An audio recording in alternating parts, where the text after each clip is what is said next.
The old Perron farmhouse stood silent, shrouded in a dark history. Years had passed since the Perron family's terrifying ordeal, but the land remained marked by unseen forces. New owners, the Hayes family, arrived full of hope, unaware of the darkness lurking within. Among their belongings was an antique mirror, a beautiful but unsettling piece, its ornate frame whispering tales of a forgotten past. Unknowingly, they had invited a malevolent entity into their home, a darkness that would soon consume their lives. The stage was set for another terrifying chapter in the farmhouse's haunted history.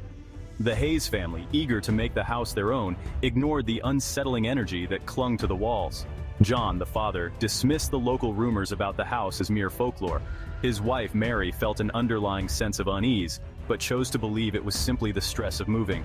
Their daughter, Lily, a quiet and sensitive child, felt it most acutely, a coldness that seemed to emanate from the antique mirror in her room. The mirror, a gateway to another realm, stood waiting to unleash its terror. The haunting began subtly, like a whisper on the edge of hearing. Shadows flickered at the edge of their vision. Objects moved inexplicably. Lily, drawn to the mirror's antique allure, began seeing a shadowy figure reflected back at her, a grotesque mockery of a child with eyes that burned with unholy light. Her once peaceful dreams became plagued by nightmares, visions of a dark presence reaching out from the mirror's depths, whispering her name. Fear tightened its grip on the family. Whispers followed them through the house, disembodied voices that spoke of despair and suffering. The temperature dropped, a bone-chilling cold that seemed to emanate from the mirror itself. Mary found herself waking in the night, paralyzed by fear, a cold weight pressing down on her chest. John, a man of logic and reason, struggled to reconcile his beliefs with the terrifying events unfolding around him. Their sanctuary had become a prison of fear, and the entity in the mirror grew stronger with each passing day.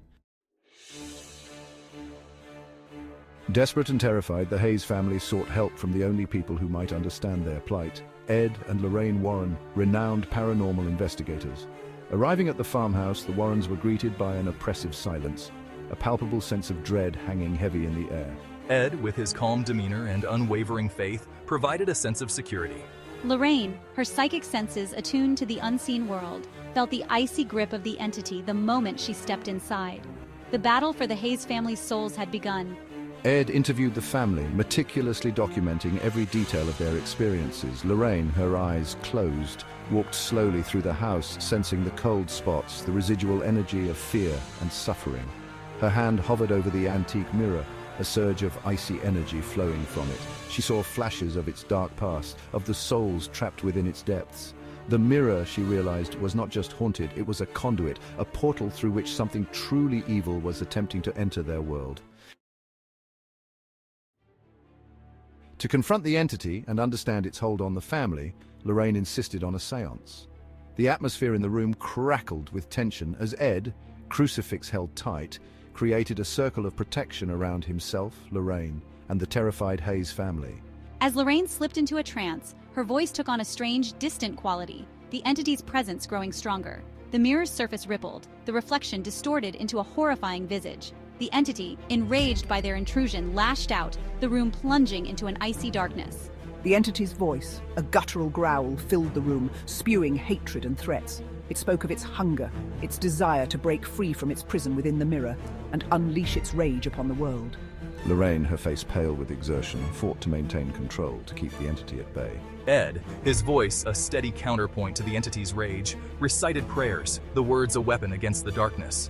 The fate of the Hayes family, and perhaps the world, hung in the balance as the battle between good and evil raged within the walls of the old farmhouse.